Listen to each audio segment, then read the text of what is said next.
ناظرین، پچھلی نشست میں ہم نے روایات کو سامنے رکھتے ہوئے یہ بات واضح کی تھی کہ دجال انسان نہیں ہوگا، بلکہ دجال انسان کی خلق کردہ طرح طرح کی مختلف مخلوقات ہیں جو حقیقتاً تو انسان کے لیے اور باقی تمام مخلوقات کے لیے نقصان دہ ہیں، لیکن اس کے باوجود انسان ان مخلوقات کو اپنے لیے آسائشیں، سہولتیں یعنی مسیحا سمجھتا ہے۔ اور ہم نے یہ بھی جان لیا تھا کہ رسول اللہ صلی اللہ علیہ وسلم نے اس فتنے کو اعظم فتنہ کہا، یعنی تمام فتنوں میں یہ ایک ایسا فتنہ ہے کہ اگر اس فتنے کو نکال دیا جائے تو پیچھے جتنے بھی فتنے ہیں ان کی اہمیت و حیثیت بالکل ایسی رہ جائے گی جیسے کہ جسم سے تمام کی تمام ہڈی نکال دینے سے جسم کی اہمیت و حیثیت رہ جاتی ہے۔ یعنی جیسے جسم میں ہڈی کی اہمیت و حیثیت ہے، بالکل یہی حیثیت و اہمیت فتنوں کے اندر فتنہ دجال کی ہے۔ فتنوں میں فتنہ دجال کی ہے، اس دجال کے فتنے کی۔ ناظرین، روایات سے ہی آگے بڑھنے سے پہلے ہم مزید اس موضوع کے اوپر بات کریں گے تاکہ ہم پر یہ بالکل کھل کر واضح ہو جائے، کسی قسم کا کوئی ابہام، کوئی شک اور شبہ نہ رہے کہ دجال یہی ہے جس کو ہم پچھلی نشست میں واضح کر چکے ہیں۔ اور اس کے علاوہ ناظرین، جو آج تک یہ بات کہی جاتی رہی اور کہی جاتی ہے کہ دجال کا ذکر قرآن میں کہیں نہیں، اس میں کس حد تک صداقت ہے یہ بھی ہمارے سامنے آ جائے۔ ایسا کہنے والوں، ایسا نظریہ رکھنے والوں اور ایسے نظریے پر اٹھنے والے تمام سوالات سمیت ہم ہر پہلو سے گفتگو کریں گے آئندہ کسی نشست میں۔ لیکن یہاں ہم صرف یہی کہیں گے کہ ایک طرف محمد رسول اللہ صلی اللہ علیہ وآلہ وسلم دجال کے فتنے کو اعظم فتنہ قرار دیں، اور پھر یہ بھی کہیں کہ آدم علیہ السلام کی خلق سے لے کر سات کے قیام تک دجال سے بڑی کوئی خلق نہیں۔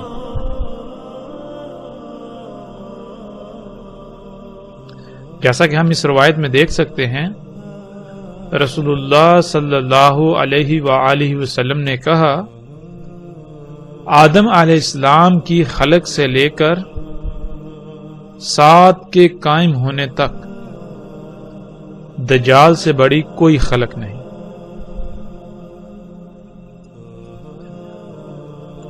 اب یہاں سوال یہ پیدا ہوتا ہے کہ جب آدم علیہ السلام کی خلق سے لے کر سات کے قیام تک دجال سے بڑی کوئی خلق نہیں، اور فتنوں میں دجال کا فتنہ وہ اہمیت و حیثیت رکھتا ہے جو اہمیت و حیثیت جسم کے اندر ہڈی کی ہوتی ہے، تو پھر یہ کیسے مان لیا جائے کہ اللہ سبحانہ و تعالی نے قرآن میں اس فتنے کا ذکر نہیں کیا؟ ہمیں یہ کہنے، ہمیں ایسا نظریہ رکھنے سے پہلے کئی بار سوچنا اور غور و فکر کرنا چاہیے تھا، جو کہ ہم نے نہیں کیا۔ تو ناظرین، اس نشست کا موضوع اور مقصد یہی ہے کہ ہم قرآن میں دیکھیں کیا آیا جو ہم نے بات کی، جو آج تک نظریہ پایا جاتا رہا کہ قرآن میں اللہ سبحانہ و تعالی نے دجال کے فتنے کا ذکر نہیں کیا، کیا یہ سچ ہے، اس میں حقیقت ہے؟ یا پھر ہمارے سمجھنے میں فرق ہے کہ اللہ سبحانہ و تعالیٰ نے قرآن میں دجال کے فتنے کا ذکر تو کیا، لیکن ہم اسے پہچان نہ پائے، ہم اسے جان نہ پائے، کیونکہ ہم نے غور و فکر نہیں کیا۔ تو اس موضوع پر آگے بڑھنے سے پہلے ہم اس روایت کو سامنے رکھتے ہیں جس کی روشنی میں ہم آگے بڑھیں گے۔ رسول اللہ صلی اللہ علیہ وسلم نے کہا، نہیں ہے کوئی بھی نبی مگر تحقیق کہ یعنی یہ ہو چکا، یہ ثابت شدہ ہے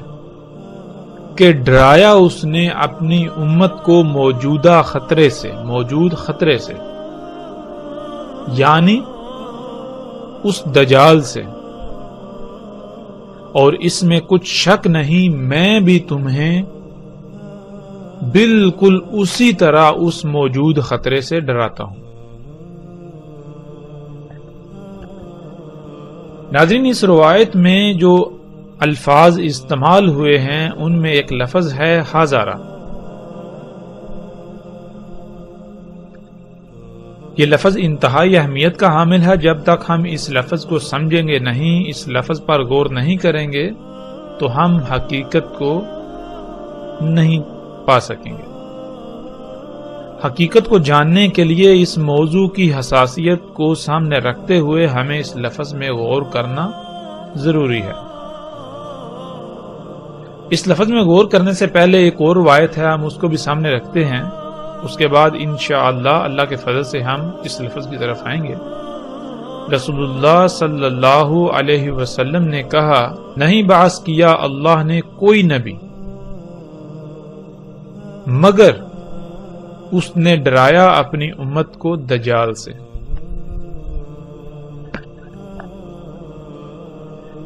ان دونوں روایات میں ہم دیکھ سکتے ہیں، پہلی روایت میں لفظ حاضرہ استعمال ہوا ہے اور دوسری روایت میں لفظ انذر، ناظرہ استعمال ہوا ہے۔ ناظرہ کہتے ہیں ایسا ممکنہ خطرہ جو قریب آ چکا ہے، اس سے پہلے ہی متنبہ کر دینے کو، اور حاضرہ کہتے ہیں ایسا خطرہ جو موجود ہے، جو موجود خطرہ اس سے ڈرانا، جیسا کہ ہم اس لفظ کو قرآن سے بھی سمجھ لیتے ہیں، اور اس آیت میں ہم دیکھ سکتے ہیں اللہ سبحانہ و تعالیٰ کہتے ہیں، یا جیسے گہرے بادلوں کا طوفان آئے آسمان سے، اس میں ہوں اندھیرے اور زوردار گرج اور چمکتی بجلی، کر لیتے ہیں اپنی انگلیوں کو اپنے کانوں میں اس کڑک سے موت کے ڈر سے۔ تو عربی میں ہم دیکھ سکتے ہیں جو الفاظ استعمال ہوئے ہیں وہ ہے حاضر الموت۔ تو اس آیت میں پیچھے ہم دیکھ سکتے ہیں اللہ سبحانہ و تعالیٰ جو مثال بیان کر رہے ہیں اس میں کیا ہے کہ اچانک جب انتہائی گہرے کالے بادل آ جاتے ہیں اور طوفان آ جاتا ہے، پھر ان میں زوردار جب گرج پیدا ہوتی ہے اور بجلی چمکتی ہے، تو اس وقت بالکل یہی احساس ہوتا ہے کہ ابھی موت آئی۔ تو وہ جو ڈر ہوتا ہے، کیا وہ ڈر مستقبل کا ہوتا ہے؟ مستقبل کے لیے اگر کہا جائے گا تو اس کے لیے لفظ خوف استعمال ہوگا، نہ کہ حاضرہ۔ خوف کہتے ہیں جو مستقبل میں پیش آنے والا خطرہ ہو، اس سے لاحق ڈر کو۔ تو حاضرہ کہتے ہیں جو موجودہ خطرہ ہو، جو خطرہ سر پر موجود ہو، جو خطرہ سامنے ہو، جو خطرہ آنکھوں کے سامنے ہو، اس سے ڈرانا، اس سے ڈرنا، حاضرہ لفظ استعمال ہوتا ہے۔ تو کوئی بھی نبی ایسا نہیں گزرا جس نے اپنی امت کو دجال سے نہ ڈرایا ہو۔ جب لفظ حاضر آ گیا تو اس کا مطلب کیا ہے کہ ہر نبی کی موجودگی میں یہ فتنہ موجود تھا۔ ہر نبی کی موجودگی میں دجال کا فتنہ موجود تھا، جس سے ہر نبی نے اپنی امت کو، اپنی قوم کو دجال سے ڈرایا. اور اگر ہم پچھلی نشست میں جو بات ہمارے سامنے آئی تھی اس کو سامنے رکھیں تو یہ بات بالکل صادق بھی آتی ہے، سچ بھی ثابت ہوتی ہے کہ ہر دور میں جتنے بھی فتنے ہوتے ہیں ان فتنوں میں جو سب سے بڑا فتنہ ہے، جو سب سے بڑا فتنہ ہوتا ہے وہ فتنہ دجال کا فتنہ کہلائے گا. لیکن وہ اس وقت کے لیے ہو. ان تمام بڑے بڑے فتنوں کو اگر سامنے رکھیں تو ان میں سب سے بڑا فتنہ جو سامنے آئے گا وہ کون سا ہوگا؟ وہ بھی دجال کا فتنہ. تو جس دجال کا رسول اللہ صلی اللہ علیہ وسلم ذکر کر رہے ہیں، اگر ہم نے اس کو سمجھنا ہے تو ہم آدم علیہ السلام کی تخلیق سے لے کر سات کے قیام تک تمام کے تمام بڑے بڑے فتنوں کو سامنے رکھیں ہیں تو وہ سب کے سب دجال کے فتنے. لیکن ان میں وہ جو اعظم فتنہ ہے، جو سب سے بڑا دجال کا فتنہ ہے، وہ ہمارے سامنے کھل کر آ جائے گا. تو ناظرین، اب ہم نے قرآن سے یہ دیکھنا ہے کہ اللہ سبحانہ و تعالی نے جتنے بھی نبی بھیجے انہوں نے کیا دعوت دی اور کس شے سے اپنی قوم کو، اپنی امت کو ڈرایا. اور پھر ہم یہ بھی دیکھیں گے کہ محمد رسول اللہ صلی اللہ علیہ وسلم نے کس سے ڈرایا. جب ان سب نبیوں کے ڈرانے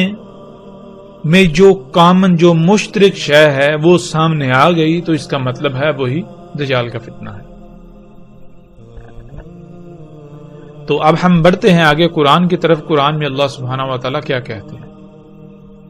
اس میں کچھ شک نہیں، وحی کیا ہم نے تیری طرف بالکل اسی طرح جس طرح وحی کیا تھا ہم نے نوح کی طرف اور اس کے بعد جتنے بھی نبی ہیں ان کی طرف.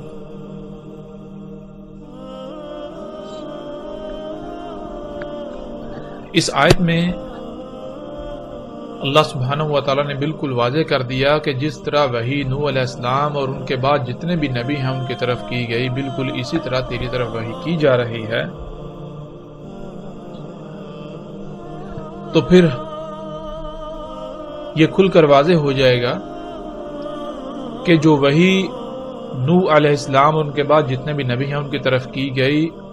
اور وہی محمد رسول اللہ صلی اللہ علیہ وسلم کی طرف کی گئی، اور اگر وہ وحی امت کو ڈرانا تھا، یعنی کہ ممکنہ پیش آنے والے خطرے سے پہلے ہی متنبع کر دینا تھا، تو وہ جو خطرہ ہے، وہ جو ممکنہ پیش آنے والا خطرہ ہے، وہی دجال کا فتنہ ہے، جس کے بارے میں رسول اللہ صلی اللہ علیہ وسلم نے کہا کہ کوئی نبی بھی ایسا نہیں، کوئی نبی نہیں ہوا مگر ہر نبی نے اپنی امت کو، اپنی قوم کو دجال کے فتنے سے نہ ڈرایا ہو. یعنی کہ ہر نبی نے اپنی قوم کو، اپنی امت کو دجال کے فتنے سے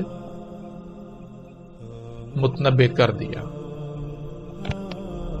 اور پھر میں بھی تمہیں بالکل اسی طرح اس پیش آنے والے ممکنہ خطرے سے متنبع کیے دیتا ہوں. اب ہم نے یہ دیکھنا ہے کہ اللہ سبحانہ و تعالیٰ قرآن میں اس وحی کا کس طرح ذکر کرتے ہیں. وہ کون سی وحی ہے کہ جو جس طرح نوح علیہ السلام کی طرف کی گئی اور بالکل وہی وحی نوح علیہ السلام کے بعد تمام انبیاء کی طرف کی گئی. تو اللہ سبحانہ و تعالیٰ اس آیت میں کہتے ہیں، اس میں کچھ شک نہیں، ہم نے بھیجا تجھے حق کے ساتھ بشارت دینے والا اور پیش آنے والے ممکنہ خطرے سے پہلے ہی متنبع کر دینے والا.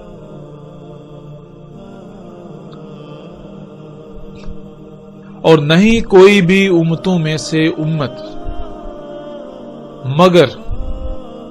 گزر چکا ان تمام کی تمام امتوں میں پیش آنے والے ممکنہ خطرے سے متنبع کر دینے والا.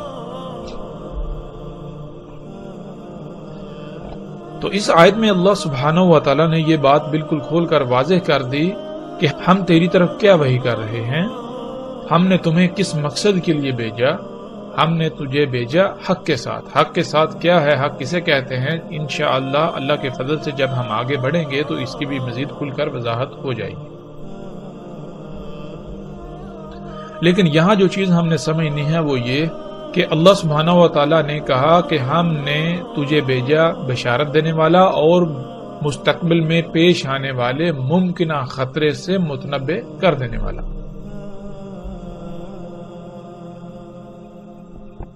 اور کون سا پیش آنے والا ممکنہ خطرہ؟ جو انسانوں کے اپنے ہی اعمال کے سبب قریب آ چکا ہے، جو انسانوں کے اپنے کیے ہوئے اعمال کا رد عمل ہے. اور پھر اللہ سبحانہ وتعالیٰ کہہ رہے ہیں کہ جتنی بھی امتیں پہلے گزر چکی، جتنی بھی، کوئی ایک بھی امت ایسی نہیں کہ جس میں نبا کرنے والا نہ گزر چکا ہو، یعنی گزر چکا ہے. تو اب ہم یہ دیکھتے ہیں کہ جب پچھلی تمام کی تمام امتوں میں ان امتوں کے اعمال کے سبب جو خطرہ ان کے سر پر آ چکا، جو خطرہ ان کو لاحق تھا، جب انہیں اس ممکنہ خطرے سے متنبع کرنے والا بھیجا، اس نے دعوت دی، تو کیا اس قوم نے، کیا ان امتوں نے اللہ کے بھیجے ہوئے کی اس دعوت کو تسلیم کر لیا؟ اس ممکنہ خطرے کو بانپ کر اس سے بچ گئے جو اس خطرے سے بچنے کے لیے درکار تھا؟ جو ہدایات اللہ سبحانہ و تعالیٰ نے اس خطرے سے بچنے کے لیے دی، کیا آیا ان ہدایات کو تسلیم کر لیا گیا؟ ان ہدایات کو تسلیم کر کے ان پر عمل کر لیا گیا اور اپنی سابقہ روش کو ترک کر دیا گیا؟ تو اس کا جواب بھی اللہ سبحانہ و تعالیٰ دے دیتے ہیں. اور اگر تیری تکذیب کی جائے گی،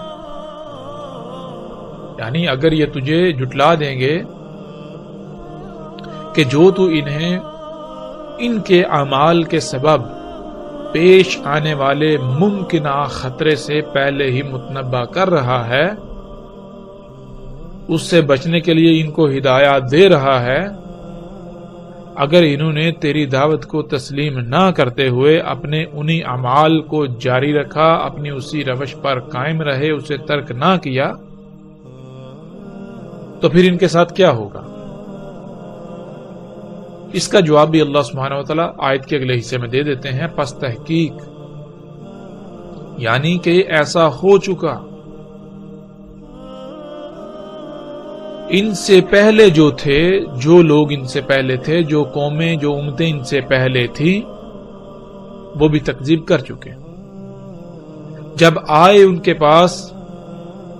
ان کے رسول، جب ان کے پاس آئے اللہ کے بھیجے ہوئے بینات کے ساتھ، بینات کہتے ہیں سب کچھ ہر لحاظ سے کھول کھول کر رکھ دینے والے، جب ان کے پاس آئے اللہ کے بھیجے ہوئے جنہوں نے ان قوموں کے، ان لوگوں کے اعمال کو کھول کھول کر رکھ دیا کہ جو کچھ تم کر رہے ہو یہ کیا ہے، ان کے نتائج کیا نکلنے والے ہیں، یہ تمہارے جو اعمال ہیں ان اعمال کے نتائج کیا نکلنے والے ہیں، ان اعمال کا رد عمل کیا ہے، وہ کتنا دور ہے. جب انہوں نے سب کچھ کھول کھول کر رکھ دیا کہ جس کو تم اصلاح کہہ رہے ہو، جس کو تم اپنے لیے آسانیاں، فائدے، آسائشیں کہہ رہے ہو، یہ اصلاح نہیں ہے، یہ آسانیاں، فائدے نہیں ہیں، یہ فساد ہے، یہ تمہارے لیے تباہی ہے. تمہارے ان اعمال کے سبب ایک بہت بڑا خطرہ جو تمہارے سر پر منڈلا رہا ہے، اگر تم نے اپنے انہی اعمال کو جاری رکھا تو وہ تمہیں آ لے گا. تو انہوں نے کیا کیا؟ انہوں نے ان کی اس دعوت کو تسلیم کرنے سے انکار کر دیا اور اپنی اسی روش کو برقرار رکھا. اور وہ آئے زبر کے ساتھ اور کتاب المنیر کے ساتھ. زبر کسے کہتے ہیں؟ زبر کہتے ہیں ٹکڑوں کو. جو اللہ کے بھیجے ہوئے تھے وہ کیا کرتے تھے کہ وہ اس وقت جو کچھ ہو رہا تھا، جو تباہیاں مچائی ہوئی تھی، جو فساد انسان کر رہے تھے، جو اعمال کر رہے تھے، ان کو کھول کھول کر رکھ دینے کے لیے وہ کچھ نہ کچھ لکھ کر سامنے لے آتے تھے، وہ ٹکڑوں کی صورت میں سامنے لاتے رہتے تھے. اور کتاب المنیر، اور وہ جو ان کے ٹکڑے تھے وہ کیا تھے؟ وہ کتاب منیر تھی. وہ ایسی کتاب، وہ ایسا کتب ہوا تھا جو بالکل روشن کر دینے والا تھا، سب کچھ واضح کر دینے والا تھا۔ تو اب یہاں یہ سوال پیدا ہوتا ہے کہ کیا ان قوموں نے، ان امتوں نے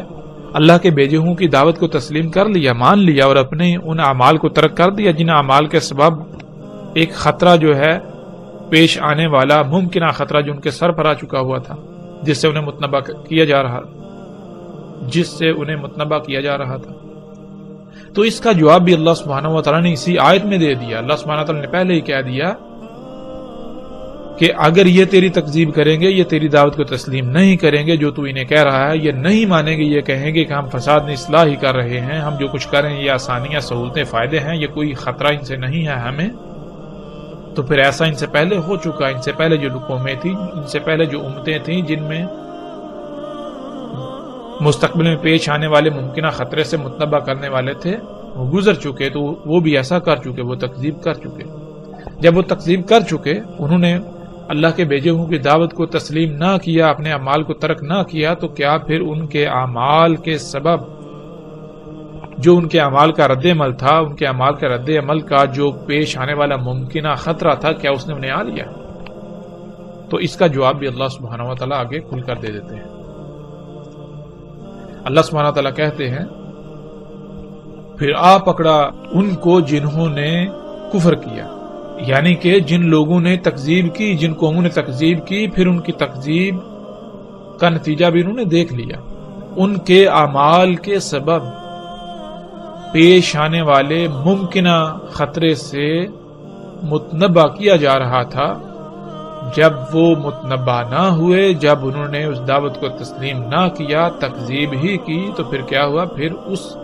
پیش آنے والے ممکنہ خطرے نے انہیں آ پکڑا لی۔ پھر اس آیت میں آگے اللہ سبحانہ وتعالیٰ کہتے ہیں پس کیسا تھا ان کی اس تکذیب کے سبب ان کا پکڑا جانا، ان پر جو پکڑ آئی وہ کیسی تھی؟ تو یہاں تک یہ بات کھل کر واضح ہو جاتی ہے کہ اللہ سبحانہ وتعالیٰ نے جتنے بھی نبی و رسول بھیجے،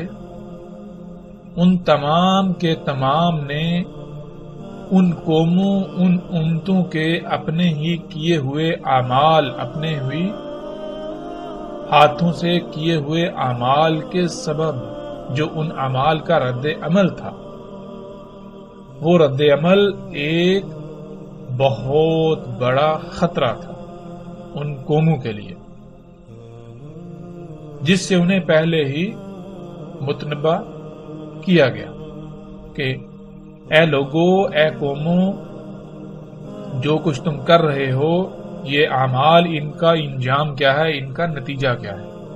ان کا نتیجہ یہ ہے کہ جو کچھ تم کر رہے ہو، ان اعمال کے سبب ایک بہت بڑی تباہی تمہارے سر پر مسلط ہوگی، ایک بہت بڑی تباہی تم پر مسلط ہوگی۔ تمہارے لیے بہتر یہ ہے کہ تم ان اعمال کو ترک کر دو، ورنہ پھر تم اس تباہی کا شکار ہو جاؤ گے۔ یہی وہ دجال کا فتنہ تھا جس کا وہ شکار ہو گئے۔ اور پھر اللہ سبحانہ و تعالیٰ نے پیچھے جو آیات گزری ان میں بالکل واضح کر دیا کہ اور اگر یہ تیری تکذیب کریں گے، اور قرآن کا اسلوب ایسا ہے کہ اللہ سبحانہ و تعالیٰ گویا کہ یہ کہہ رہے ہیں کہ یہ تیری تکذیب کریں گے، یہ بھی تیری اسی طرح تکذیب کریں گے جیسے تو اس سے پہلے رسولوں کی ہو چکی، جیسے اس سے پہلے امتیں تکذیب کر چکی، بالکل اسی طرح یہ امت بھی، یہ قوم بھی تکذیب کرے گی، یہ اس دعوت کو تسلیم نہیں کرے گی، یہ اپنی اسی روش کو جاری رکھے گی۔ پھر جب یہ اپنی ان اعمال کو جاری رکھے گی، اپنی اسی روش پر قائم رہے گی، تو ان کے اعمال کے سبب وہ ممکنہ خطرہ جس سے انہیں متنبہ کیا جا رہا ہے وہ ان پر آ پڑے گا۔ پھر آگے اللہ سبحانہ و تعالیٰ کہتے ہیں اور نہیں بھیجا ہم نے تجھ سے پہلے رسولوں میں سے کوئی بھی رسول مگر اس کی طرف ہم نے یہی وحی کیا کہ اس میں کچھ شک نہیں، کوئی بھی ایسی ذات نہیں کہ جس کی غلامی کی جائے، جس کی بات مانی جائے، مگر سوائے میرے،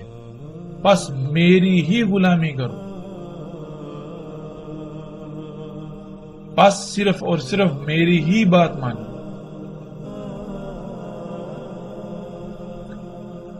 یہ آیت الحمدللہ مزید بہت ساری باتیں کھل کر واضح کر دیتی ہیں۔ وہ کون سے اعمال تھے جن اعمال کے سبب ممکنہ پیش آنے والے خطرے سے متنبہ کیا جا رہا تھا، جب وہ قومیں متنبہ نہ ہوئیں تو پھر اس کا شکار ہو گئیں۔ اس کی وجہ کیا تھی؟ اس کی وجہ یہ تھی کہ اللہ سبحانہ و تعالیٰ کہتے ہیں کہ تجھ سے پہلے کوئی رسول نہیں بھیجا، کوئی بھی ایسا بھیجا ہوا نہیں، مگر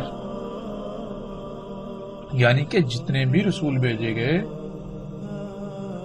ہر رسول کی طرف اللہ نے اپنے ہر بھیجے ہوئے کی طرف یہی وحی کیا کہ اپنی قوم سے کہو، ان لوگوں سے کہو، اپنی امت سے کہو کہ اس میں کچھ شک نہیں، اللہ کے علاوہ کوئی الہ نہیں۔ الہ کہتے ہیں ایسی ذات کو جس کی بات مانی جائے، جس کی غلامی کی جائے، جس کے پیچھے چلا جائے، جس کی مرضی سے رائے برابر بھی عمل کرنا۔ تو کوئی بھی اللہ کے علاوہ ایسی ذات نہیں ہے جس کی مرضی، جس کے حکم سے رائے برابر بھی عمل کیا جائے۔ اگر تم نے کوئی رائے برابر بھی عمل کرنا ہے تو وہ صرف اور صرف اللہ ہی کے حکم کے مطابق کرنا ہے، اللہ ہی کی مرضی سے کرنا ہے۔